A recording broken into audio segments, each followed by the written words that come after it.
celebrate. There's a party going on right here, a celebration to last throughout the years. So bring your good times and your laughter too.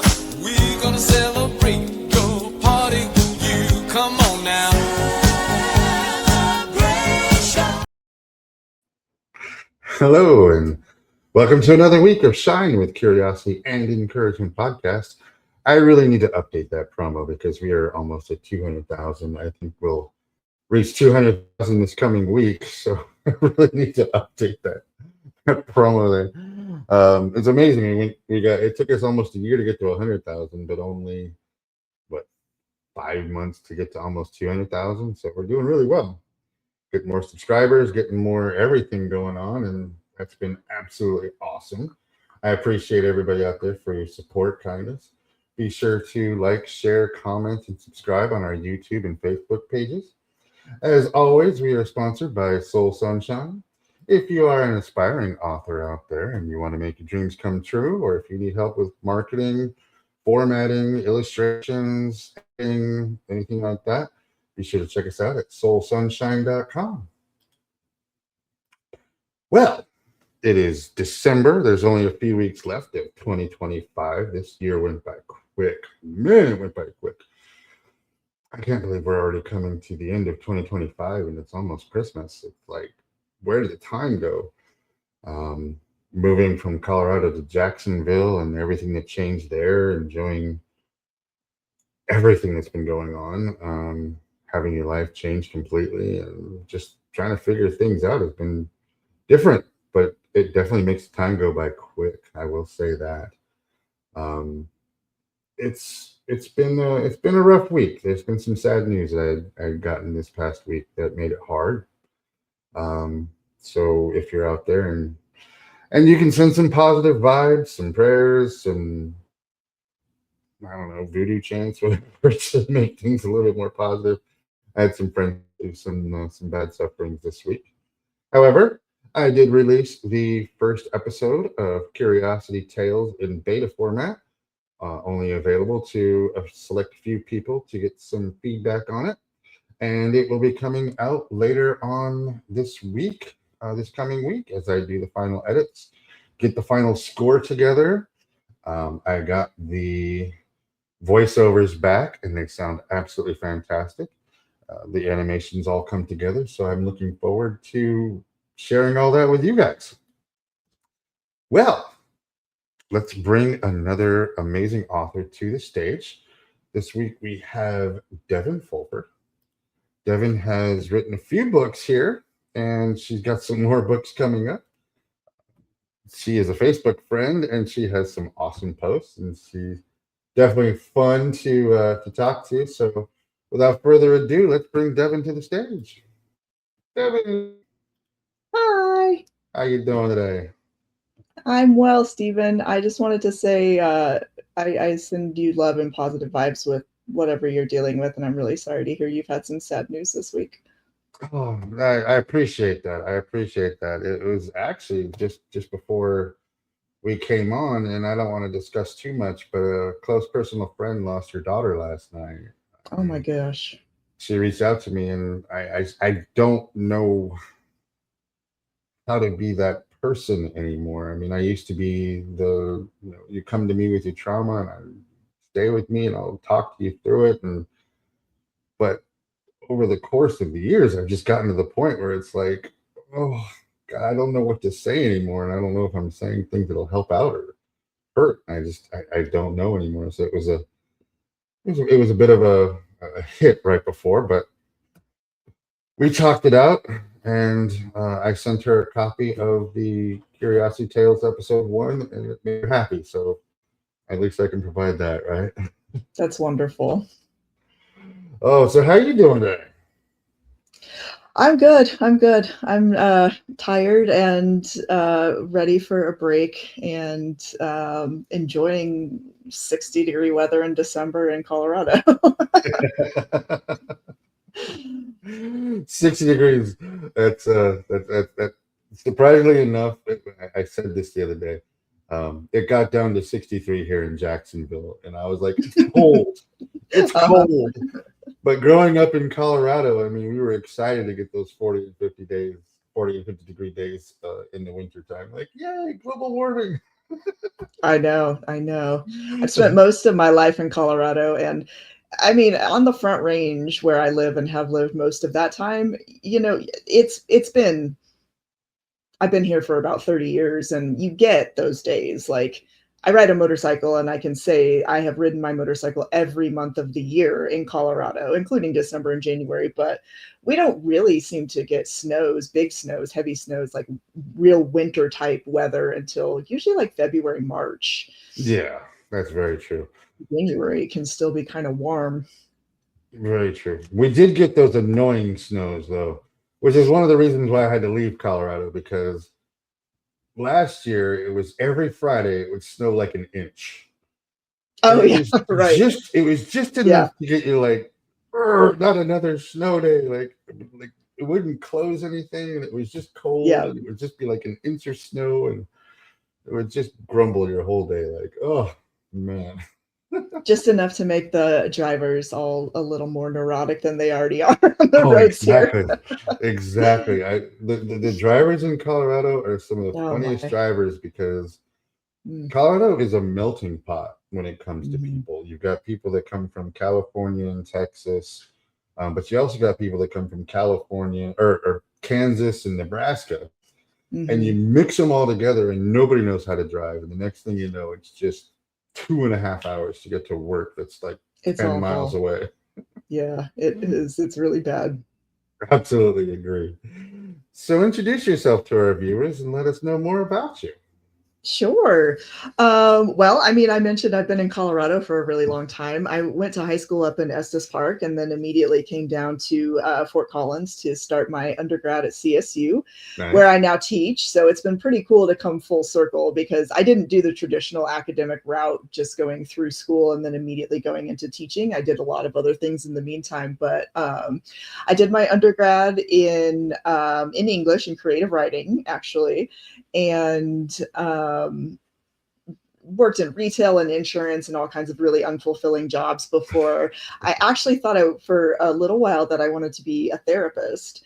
And so I started doing an internship at a facility in Fort Collins that was a residential treatment facility for students that were in drug and alcohol rehab. Okay. And I started a counseling role, but pretty quickly a teaching role in English opened up. And I had no teaching experience at all at that time, but knowing my background, I was offered the teaching position of the English teacher. And so I had to start a master's degree in education at that point with a focus in special education to be able to serve the students who had special education needs legally.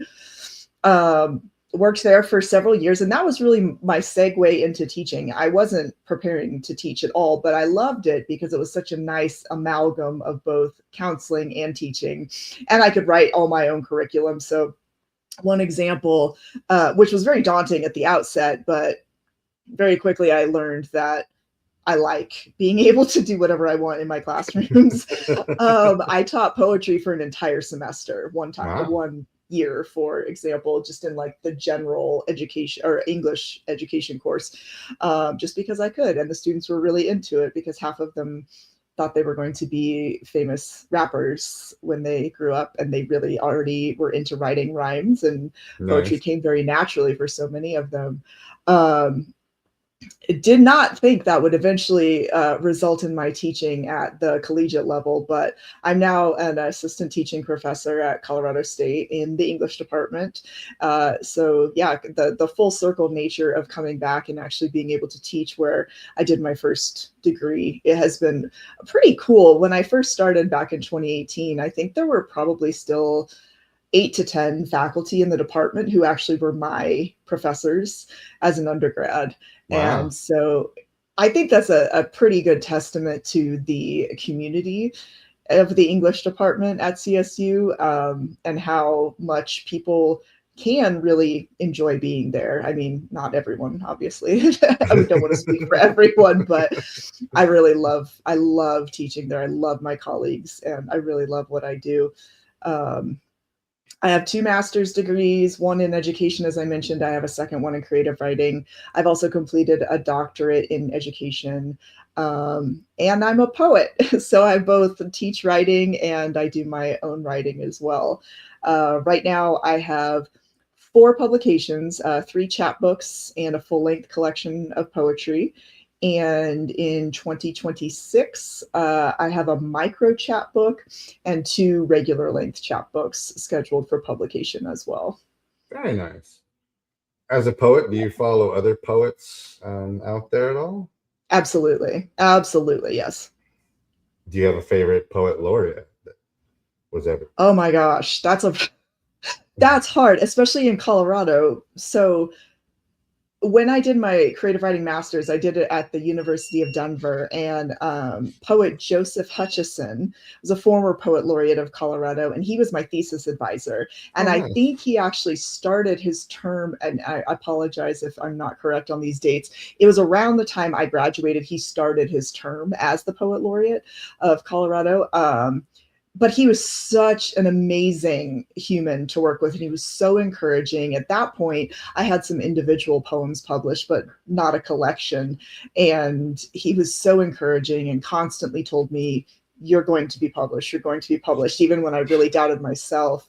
And then, so recently, Andrea Gibson was our poet laureate, and they passed away this summer. So, I mean, that's their poetry is just something else. I had the incredible experience last week, actually, to read one of their poems in commemoration at an event at CSU. And it was honestly tough to get through without getting choked up. Their poetry is so emotional and personal, anyhow, but unbelievably accessible. They're very much not a poet who wrote poetry filled with far-flung allusions that people wouldn't really get. It's poetry that anybody could pick up and read and enjoy and Nice. get and relate to. So yeah, I mean, just laureates in Colorado, I think we've been unbelievably lucky to have some really fabulous people. Another former poet, Mary Crow, was a former professor in the department at CSU as well. Wow. Reading that what did you call it? Dedication poem? Oh, commemoration. Yeah. Commemoration poem. That's kind of Yeah. like an opus, like their Yeah. Well, last poem. yeah, I did this collaboration with the director of orchestras at CSU. One of the roles I hold in addition to my teaching is I am the faculty director of a program called Literacy Through Prose and Poetry. And I work with graduate students and place them in schools in the community. And the grad students teach poetry to the kids in the Poudre School District in Fort Collins. Oh wow. I just assumed the role kind of over the summer, and then this semester is my first full semester in the role. And so because of my tie with that role, this woman, Dr. Rachel Waddell, reached out to me to see if I had poets, or I knew student poets who would like to do a collaboration where they each were they picked a song that was played by the student orchestra, and several of the songs were also composed by students, and they wrote a poem. So they did ekphrastic poetry. And then 1 week ago tomorrow, last Monday, there was a performance. So my students read their poetry and the orchestra played their songs. And Dr. Waddell had asked me if I wanted to read a poem of Andrea Gibson's during that time. So I was able to do that. But the focus was really on the students playing the music and writing the poetry. And it was just amazing. Just one of the coolest experiences I've been involved with at CSU. And I've had a lot. Very nice. That sounds Yeah. awesome. Yeah, it was fun. That leads me to a question where, as an author, one thing that I've noticed in this day and age is that our attention span is so low. Mm. because people scroll through social media and it's no longer the long-winded posts. It's those short little posts, the little 10-15 second reels that people watch and they interact with. How do Mhm. you think we get people back to reading and writing and actually doing more with getting that out there? Because I think being able to write a story or write poetry or write a song or write something creative is a foundation that we're just missing right now. Yeah, yeah, I don't disagree. A lot of the courses I teach are pretty heavy in rhetoric. So I'm teaching rhetorical strategies, and I feel like a lot of that is about keeping up with what the audience will read, what they want to read. And I do think that we have to make changes. I don't think it's a bad thing, and I don't think we should be entirely reliant on our audience ever, or at times, yes, of course, but I also think we should write and read for ourselves. Um, so, for instance, I think like a lot of the even the papers and projects I have my students write, I encourage them to write in super short paragraphs that are even just like a sentence or two long. And they can have a full page of text, but it should be broken down differently. So we're definitely not looking at the same kind of 3 to 5 paragraph essay with 4 to 6 sentences being a basic paragraph. I think that's a standard that we were taught in, as young people, middle school, high school, and we expected to still do that in college. And when I went to school as an undergrad many years ago, that was maybe still kind of the standard, but social media, as you mentioned, has changed absolutely everything. Okay. So people's attention spans are so different. Um, Using different kinds of appeals too, imagery, for instance, like even use, like you mentioned, the reels, or TikTok, any kind of short video. I have not been able to personally embrace that as a form of content. I'm probably missing out on opportunities there, but um, just, yeah, like figuring out how to reach the audience in new ways that feel authentic and don't feel like we're compromising our integrity, but also not getting stuck in what we've always done. So having a balance of those, I think, is pretty important. I can appreciate that because a lot of people talk about old fashioned or the way things were. And it's like, yes, they were that way. And yes, it was rough or tough and it was difficult to write, like going through classes.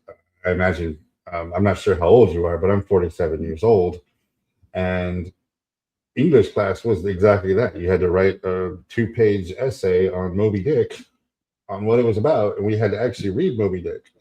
And to Right. actually have somebody, one of the kids these days, read Moby Dick would be a miracle almost, because I don't even know if their attention span would be able to get past chapter one. Oh gosh, I know. I don't teach literature very often. Most of what I teach are writing courses. Um, but my colleagues who teach literature have had to do all kinds of things to get students to continue reading. And I think in a lot of ways it's not as challenging, perhaps because mostly there are English majors taking these literature courses. They want to do the reading anyway. They're the kids that are going to be, sitting on the public bus actually reading Okay. like a real book, even like Gotcha. paper and Gotcha. pages, and not even a Kindle. Um, but yeah, I think I don't believe in I don't believe in getting stuck. I feel like change is always going to happen, and it's better to approach the world with an open mind, understanding that's going to happen, and embrace it and deal with it. And I think I've talked to one of my little brothers about this pretty extensively. We had a chaotic upbringing in ways that I feel like made us feel better about change than a lot of people, perhaps, because that just was our life. We had to expect to be moving, changing schools, for example. Um, Now I'm grateful for that. I didn't love it when it was happening at the time as a young person, but now I feel very grateful in retrospect that I don't have a problem with change. it doesn't scare me, and I don't push back against it as hard as I see a lot of other people in our generation kind of doing. That's an experience. And that I agree with you 100%. I hope that we can eventually find that place where we're not enticed by the 5 second videos, Yeah. the quick hits to the dopamine of excitement for that moment, where we can Yeah. actually get back to the point where we are reading extended chapter books, things that we want to actually read, which was why I was so excited during like the Marvel heyday with all the movies coming out, because it led a lot of people to the comic books. Yeah. And then us nerds from way back in the 80s who knew all of the storylines that Marvel was coming up with came out like these professors of, well, you know, the Infinity Gauntlet is actually XYZ, and we expect this to come. That was during my heyday. Now they have things, and I'm like, I have no idea what is going on. Yeah. But I can appreciate that you are using your ability to adjust to change and teaching it to the next generation of people to adapt. I mean, the what's the Darwin book? Evolution of the Species, or Origin of the Species, Oh yeah, yeah. taught us that it wasn't it was the ones who had the most ability to adapt were the ones that were best at Yes. propagating species. And a lot of people take the quote and say only the strong survive, and it's like, no, no, no, no, that's not what he said at all. It was the ones who could adapt. Right. Yes. And that is what we really need to do, is we really need to adapt and stop having people say, I want it when it was 30 years ago, because it's never going to be that way again. I mean, I definitely think nostalgia has a place in our lives, and it's okay to care about or even miss things that you can't have anymore. But being stuck there, especially mentally, if you just are always thinking that something else was better in the past, you're never going to truly be able to move forward. Oh, and our brains won't let us think bad about it. I mean, I love 80s one-hit wonders, but Yes. during the 80s, they weren't exactly like the best songs. Looking back, I mean, on some of them were. Agreed. I love 80s pop rock too. That's one of my favorite genres. I agree 100%. 80s and 90s, well, 70s, 80s, and 90s rock is like the best genre, and I continually listen to them today. So, what made you want to be an author? I have always, literally my entire life since I can remember having thoughts about anything, wanted to be a published author. It wasn't something that came on later in life. It was the only thing I ever wanted to do. Truly, truly wanted to do. And I mean, so many of my earliest memories have to do with learning the alphabet. There were like writing stories as a very young child, reading books on the long school bus rides back and forth to school. So much of everything I can remember from being incredibly young has to do with writing. So when I went to CSU, like I said, and did my undergrad in creative writing, and pretty much regardless of your track, because there are different ones, obviously, literature, creative writing, TEFL, TESOL, all these different tracks within the English umbrella, everyone says, well, what do you want to do with that? Be a teacher? That's just the default setting. Everyone asks you, well, what are you going to do with an English degree? Oh, you'll be a teacher. And when I was doing my bachelor's, it used to enrage me because I did not want to teach at all. I had no desire whatsoever to be a teacher. And I've always thumbed my nose at norms in society and authority a little bit. So if people wanted to box me up and put a label like that on me, I wasn't going to listen very well at all and tell them, no, I'm going to be an author. Actually, that's what I'm going to do. And that dream and ambition was put on hold for time and to do other things. And as I mentioned before, I fell into teaching, not seeking it at all, ended up absolutely loving it. And so that is professionally what I do now. But I'm also, I mean, it's such a gift to be immersed in a setting where everyone around you wants to talk about the things that you had at some point in your life felt like a weirdo or an outcast or a nerd, because you liked these things. And now all of a sudden you're becoming best friends with all these people who also want to talk about all these things. They're having the same experiences in the classrooms that you're having, so they can commiserate and celebrate and have these amazing bonding moments with you. There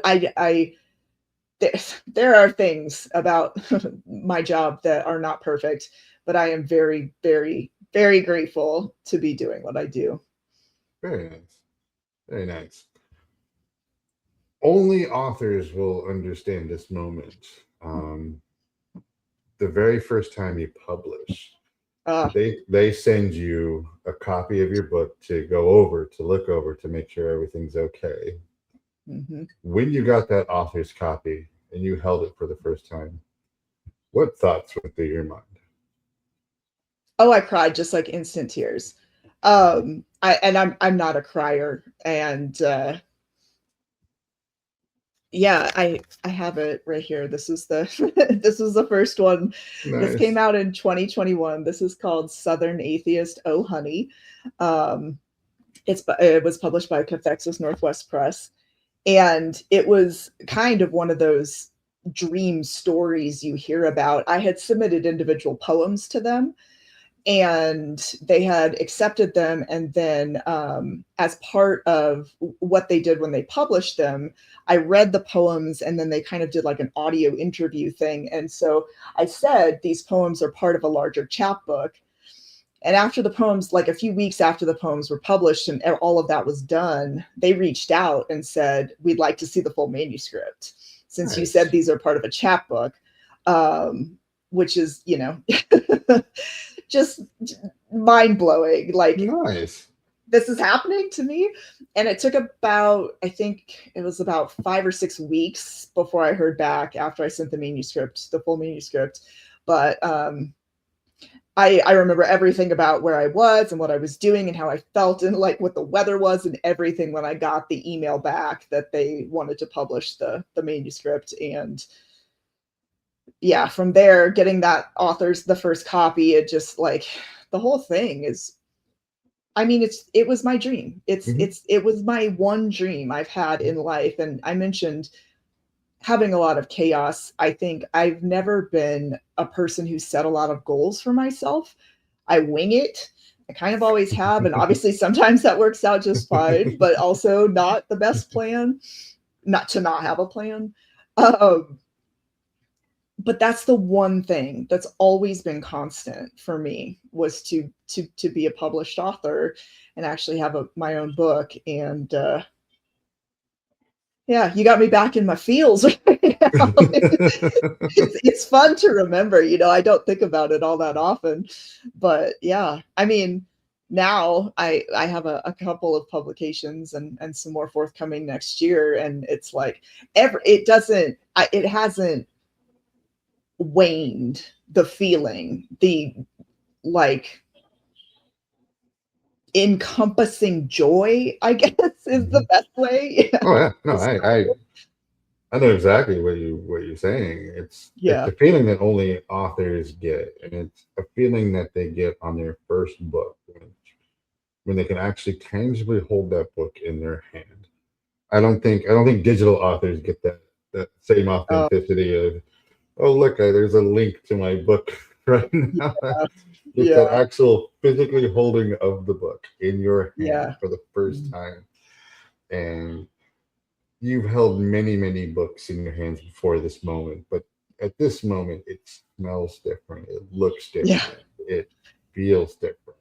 Yeah. And when you see your name on that cover and you see your picture on the back cover, and when you open it up and it's these words that you've written, that you know, that you just feel and you put everything into, it's a moment that's really undescribable. And only published authors really understand that. Yeah, I agree. It's very hard to describe. I just attempted and floundered around all over the place. No, you did fantastic. You did fantastic. But getting into the feels of it, I mean, that's why we write. That's why we put it Yeah, out there. yeah. One of the things that's been the hardest aspect for me to talk to people on is that a lot of people want to write a book because they think it'll make them rich. Oh, They geez. they think they're going to be the next, Stephen King or Yeah. George R. Martin, and they're going to write the next, Lord of the Rings, and you're like, it's not really like that. I mean, maybe you never know, but I would say, like, if somebody is saying they want to write for that reason, I would probably want to know more about their actual motivation. If it's just to get rich, there are way easier ways to Oh yeah. do it than trying to write and traditionally publish. Like, if you want to self-publish and go that route, maybe you could make a lot of money. I don't know. No, I've never done that. no, it. A lot of people don't understand it. They think that if you just publish a book, you're just going to naturally become rich because of that book. And a lot of people have delusions of grandeur on so many levels that you don't want to poke that ego, but you're kind of like, yeah, wait till you come back down a little bit once you have it published. Yeah, But, yeah. but I mean, too, with poetry is like its whole own beast, separate from nonfiction or fiction. Definitely not where you're going to get wealthy. come on, it inspires so many lovers and poets out there. Let's hope so. I hope it was just poetry. So, who is the inspiration for your books? Or I guess I should say, what is, since it's poetry? Me. There you go. I mean, largely it really is. So my first book, The Southern Atheist, is a memoir in 29 poems of the first 29 years of my life. So it's one poem per year. Oh, wow. And my full length collection, Gulp, and the more recent, which actually just celebrated its 1 year anniversary, or birthday, I should say. I don't know, more like a birthday. Yeah, 1 year birthday was yesterday, so that's very Nice. fun. Oh, this is Gulp. I suppose I should show you my books too. This is Very nice. Gulp. And then Onus, which came out in August of this year. Onus is a little bit of an extension of Gulp, but both of them are really centered on coming of age and identity and issues that contemporary women face being female in America and growing up. I grew up in the South before we moved to Colorado, so that shaped my identity in certain ways. Gotcha. I was really into the punk scene as a teenager and in my 20s, and so that shaped my identity in certain ways, and all of that comes out in these stories. And I say stories because it is poetry, but I write prose poetry, and a lot of what I have published in the past few years has been very autobiographical.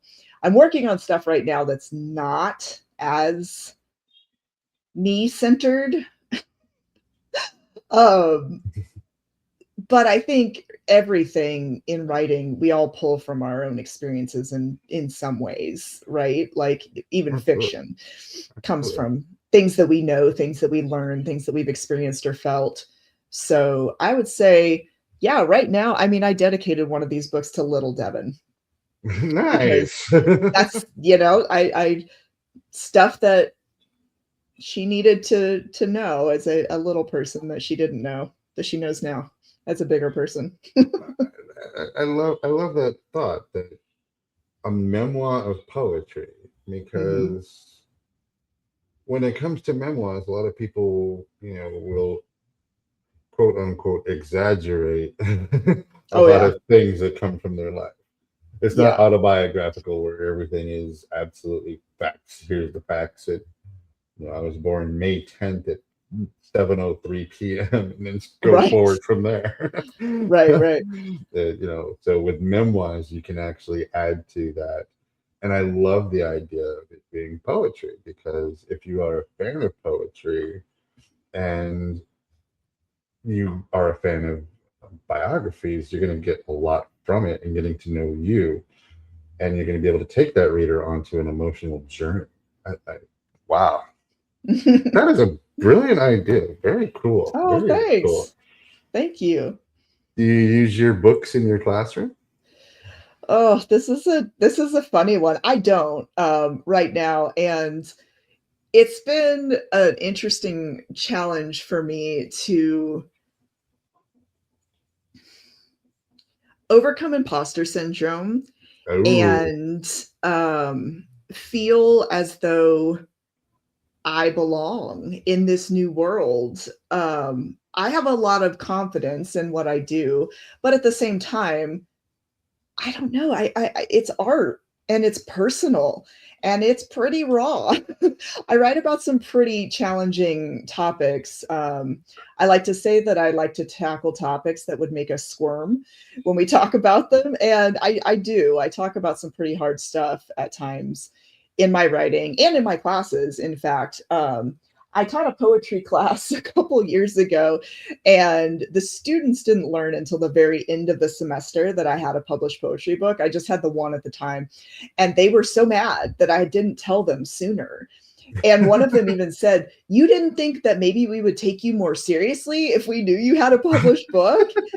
They were joking. They were amazing. It was one of my favorite classes, and they were very, very involved in the class. Like, they definitely took it seriously. So it was not serious, but yeah, I've started talking about my books in the classroom a little bit more this year.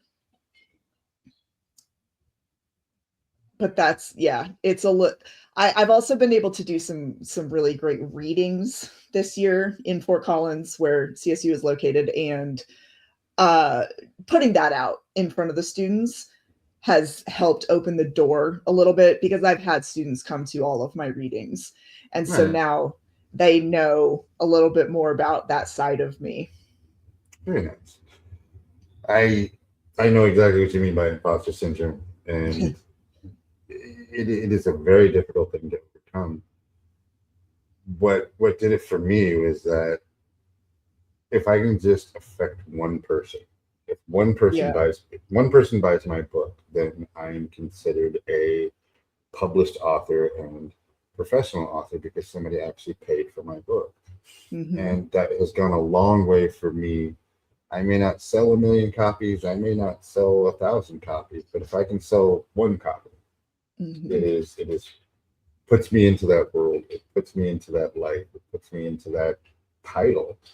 And with that, I can actually feel like, okay, you are a published author. And I really want to read your books now, because poetical memoir is just, it's such a brilliant idea. I really want to do that. Putting yourself out there with your poetry, with your writing, what kind of feedback have you got? I mean, I'm trying to actually think if there has been anything negative, and I really don't think there has been. If people have negative feedback, they've kept it to themselves, I suppose, at this point. I'll say, very recently, I mentioned having been able to do some readings in Fort Collins this year, and back in November, I was invited to do this reading event called the Writers Harvest, and it's a national event, and it's a food drive. So people come. It's before Thanksgiving, and everybody brings canned food or non-perishables, and then there is a poetry reading. That evening, I was invited, and the two other poets with whom I read are well-established poets. They both have Guggenheim Awards. They have so many full-length books. They're just like people I admire and respect so much. They asked me to read in the middle, so I had to go between the two of them. And I just decided I'm gonna own this. And like go leading up to it, I kept saying that I was like, I'm reading with these Guggenheim, I kept saying like the Guggenheim winners, like this was such a thing. Um, and I felt amazing when I read. And the audience, it was a decent sized audience, but it was largely comprised of a lot of both undergrad and graduate students. And so many of them came up to me after the reading asking if they could take a creative writing class with me in the future, asking where they could buy my other books. Our campus bookstore had Gulp on sale, but they wanted to buy all my books. They wanted me to sign their books that they had already purchased. Like that felt, I think, really impactful because my students are my audience in the classroom already, and because I don't necessarily share my poetry with my students in the classrooms, knowing that it does impact young people in the ways that it did really felt incredibly moving to me. So that's some of the best feedback I've gotten. I have an amazing community on social media. I have wonderful friends. I mean, friends from as early as elementary school, all the way to friends I met, over the weekend, and friends from so many former jobs. My social media community is pretty robust, and when I have books come out, people really are incredibly supportive by the books and let me know that they love them in various means, that they were moved, that they cried, that they read the book twice, that they had to share it with their sister who they thought would really relate to this one particular line in one particular poem. I've gotten incredible feedback. And I'm so fortunate because I don't usually solicit it. Once in a while I do. But yeah, overwhelmingly positive and really supportive feedback. Very nice. That should help you get over the imposter syndrome right there. Well, yes. You're affecting people's lives. People are reading your books and they're actually being touched by your stories. I mean, when it comes to imposter syndrome, most people who have it are very emotional. It's not overly confident. It's more along the lines of, this kind of came easy to me, and it doesn't seem like it should have been that easy. Because we read these stories about how hard it was to overcome these things and to do all this and to go into that, to have it just all of a sudden come to you and land in your plate and you got through it. But it was because it was meant to be. And now you're showing that your work is being touched by so many people.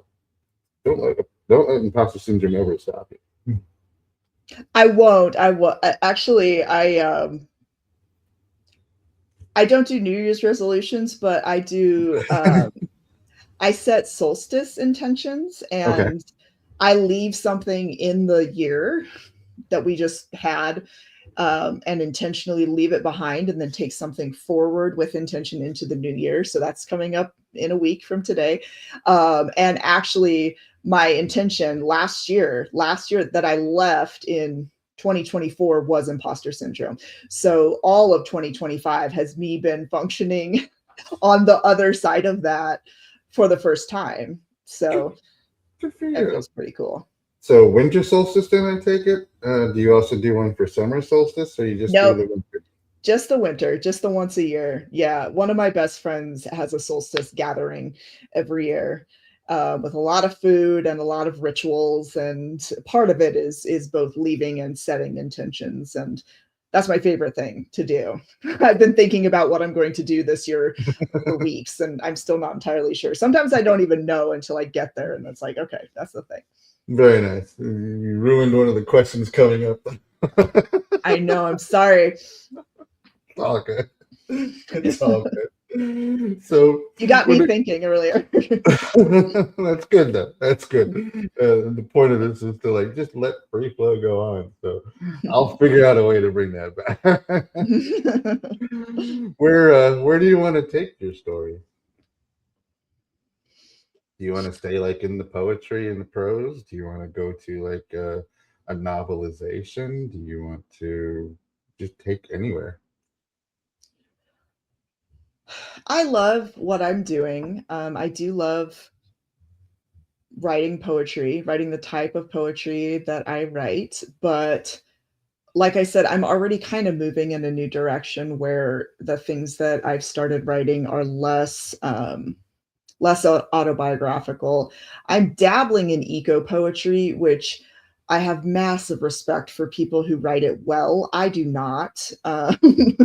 So I'm trying. Like, that's something I've been pushing myself to do in the last few months. So the poetry I am writing centers some of the specific locations that have been very important to me in my life, specifically the New Mexico desert and the central and southern Oregon coast. So I'm trying to kind of think of a way to pit these two together, like sort of a juxtaposition, but also with some overlap of how they can be similar in the story.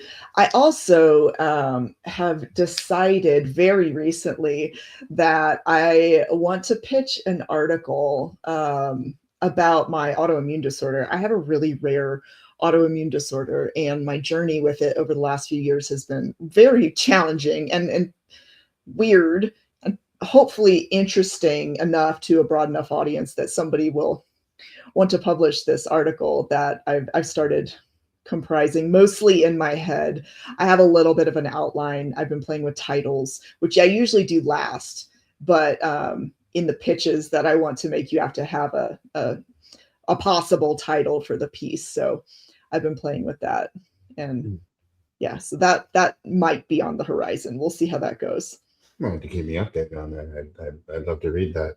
I will. My ex-wife has MS, so she got diagnosed when we were only together for a few years. So I went through that whole journey with her on MS. I understand the autoimmune diseases on there, but that's something if you need help with as well, I'd love to be able to help you out with anything. Getting I appreciate that. Thank you. That would be. I'm a firm believer that creativity needs to be put out there. It needs to be, and a lot of people will stop. They'll get it all the way up to that point, and then they'll stop. And I'm a firm believer in just shoving you over the edge, just go, put it out there. Who cares what anybody else thinks? Just do it. Not to sound like a absolutely, but I mean that needs to happen. You gotta jump, yeah. You gotta try. You have to. I mean, it's always better to try and not receive the outcome that you're hoping for than always wondering what if. Exactly. Yeah. Exactly. What if will kill you in the long run? Oh no. No. I don't live life like that. Oh, good advice. Speaking of advice, what is the best advice you've ever received?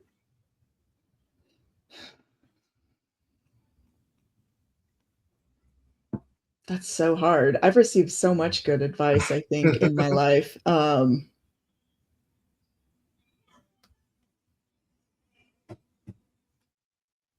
mean, I kind of think it'd probably be something along the line of what we were just discussing, not to be concerned about the others. Do it if you want to do it. Make it happen for yourself. And own it. Like, have the confidence in it, believe in it. That's not always easy for anyone. And like I mentioned, I'm a pretty confident person overall. Thank you to my mom. 100% my mom's doing.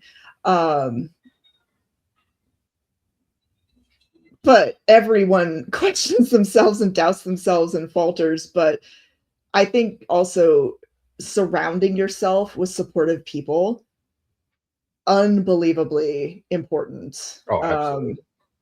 For your mental health, your physical health, your humor, your laughter, your joy, your just life experience. I think having people on your team who are always going to believe in what you're doing, who are going to show up for you, who are going to listen when things suck. I think that's so important too. not just being there for people when things are going great, but actually also showing up when things are really hard, and being there for both. So I work really hard to do that for the people in my life that I love. I don't believe in, I came up with a name for it. Now I'm trying to remember what it was. I used to call it like tragedy tourism. Like somebody, like if something really, really bad happens in your life, people will come out of the woodwork Oh yeah. as supportive. And it really just feels like they kind of want to get the dirt. They want to hear the details. They want to be in on what's going on. Mm-hmm. And then they disappear. Oh, wow. And they're not friends. They're not people that you can actually rely on. I'm definitely off on a tangent now, but yeah, I really get upset about that kind of concept. I mean, unfortunately, there's a lot of people out there that want to see other people fail because Yeah. it makes their life less miserable. Oh yeah. And I've come to realize that is that the people who are the most miserable will come out during your worst times just so they can gloat a little bit that your life is worse than their life. Right. And it's like, okay, you have done absolutely nothing in your life to show, and I'm putting myself out there. But it's such a hit to the pride and the ego, like especially when you're a little insecure about it. Like, yeah, ooh, that didn't feel so good, and it definitely takes you back into there. it does. Absolutely. And there's just no reason for it. I don't believe in being cruel to other people. I you might have seen, I don't know, I made a post kind of recently on Facebook because I've had all of these people, I'm not generalizing. I've had all these men connect with me on Facebook, and then with time and as I'm posting things, they just come out and say really nasty, mean stuff, like sarcastic, rude comments on my posts, and they wanted to connect with me in the first place. And it just feels like, what is the point of this? Why would you just be rude to somebody on social media ever? Period. Anyway. Agreed. I hate it. I hate keyboard warriors. I hate people who hide behind their screens and say nasty things about people because they know they're never actually going to have to meet this person face to face and do anything in person. And I just don't believe in being cruel in general. It's unfortunately a product of our environment at the moment with politics. Yeah. It's just gotten I so know. ugly and nasty. So ugly. People are willing to throw, pardon the expression, but shit out there. Yeah. And it's like, why? I think it goes back to our whole attention span, where our attention span is becoming lower and lower and lower. So rather than learning about somebody and getting to know them personally, or taking the time to actually just ask questions, yeah, it's so much easier, and it gives you that dopamine hit of just calling them a horrible person, or relishing in their bad days, or I mean, even just trying to what do you call it? The traumatic visitors, or the traumatic trauma tourists. Yeah. trauma tourists. Yeah. Yeah. I mean, how many of those people are out there that if you post one thing about today was a horrible day, that's when you start getting those comments of, oh, what happened? What's going on? It's like, where were you a couple months ago when everything was on point? Everything was great. Right. Yeah, exactly. Yeah, I think that's a good point about attention span and the time it takes to actually get to know somebody versus making snap judgments based on superficial characteristics. Exactly. Superficial characteristics. That we need to write that one down. That needs to be that needs to be the name of an AI model. Oh geez. So I'm just curious, do you have thoughts on AI? Of course I do. I have to. I'm a college professor. I'm a college writing professor. Generally speaking, I am not an advocate, but I am also not someone who is going to say this is the worst thing that has ever happened to the world. My broad stance is that this is not going anywhere anytime soon. And if we use it as a tool and hone it in ways that can enhance certain aspects of our lives, I think that's a possibility. I've been teaching this particular course. It's a upper division writing course for students who are in the arts and humanities. And it's not usually entirely majors in the arts and humanities, but it's even if they're not majoring in something in that area, they still have a love for poetry or music or painting or, whatever it might be. And we have amazing conversations in this class about AI. The students, and most of these students are like early 20s-ish, because it's an upper division course.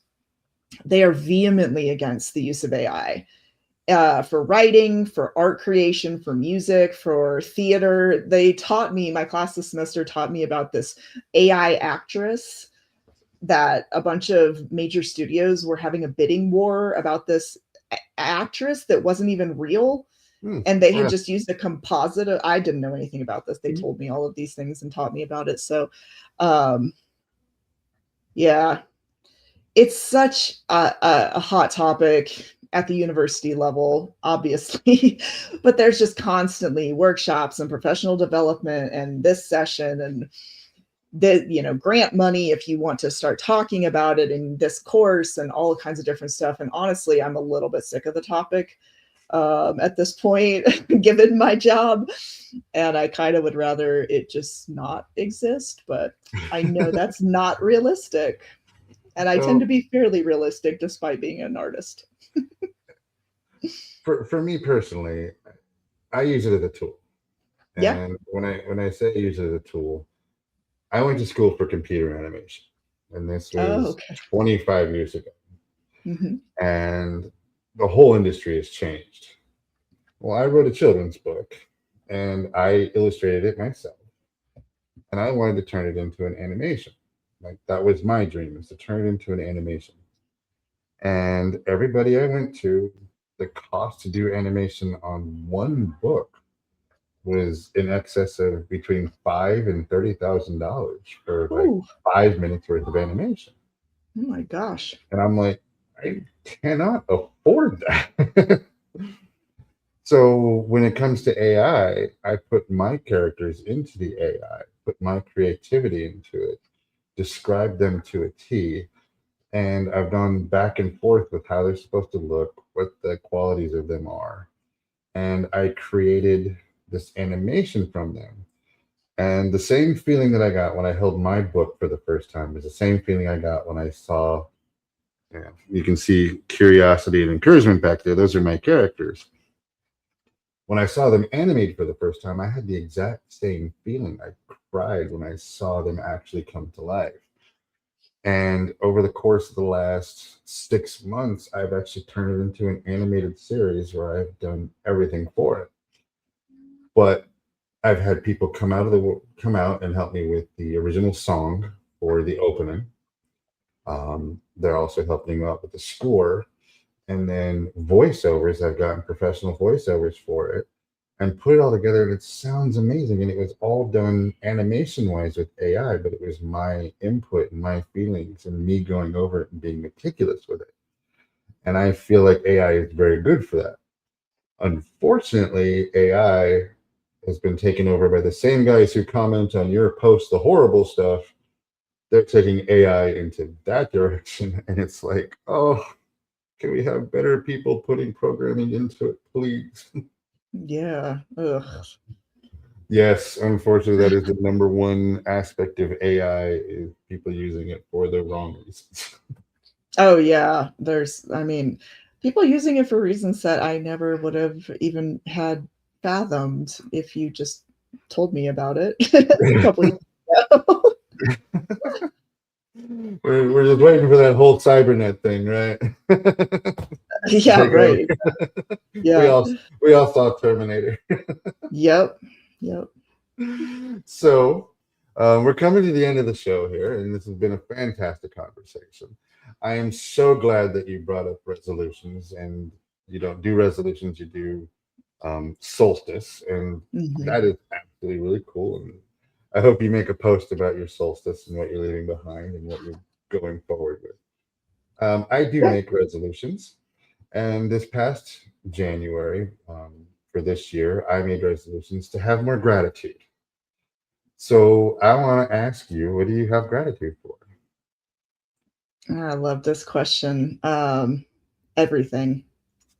I have a daily gratitude practice because it's a guiding principle in my life always. And I feel for me anyhow, and probably others, you have to practice it all the time because Mhm. it's it's not something that if you genuinely have it that you can just have when things are going great and when you're celebrating wins in your life. You have to have it also when things are very, very hard. Um, Absolutely. and I've had a lot of very, very hard in the last few years in particular. And so I'm grateful for my health, my family, my job, my friends, most things in the world right now, in my world that I can control, not the world at large. I'm not grateful for everything in the world. Um, uh, I mean, at this, like, I haven't always loved living in Colorado, but right now I'm extremely grateful to be living in Colorado. Yeah, I'm filled with gratitude, honestly. So I'm glad I, this is the last thing we're talking about today. I like what you said. It's when you're at your lowest, you're at your worst, that you need to find something that you're grateful for, because Yeah, that'll pull you out of it even quicker than when your cup is overflowing. yeah, It's easy to find gratitude when your cup is overflowing, but even just being able to say, "I'm grateful that the weather is over 40 degrees today," or "I'm grateful that I yeah. have clean clothes or a roof over my head." To be able to just be gratitude for that is absolutely important, even at your worst times. Definitely, yes, agreed. All right, well, before we go, is there anything you wish to share with our viewers about how they can get in contact with you about upcoming releases, news, and what's to come? I need to update my website, but my website, definwords.com, is the best place to see all of my publications all together in one place. You can order them from all of the various outlets where they are available.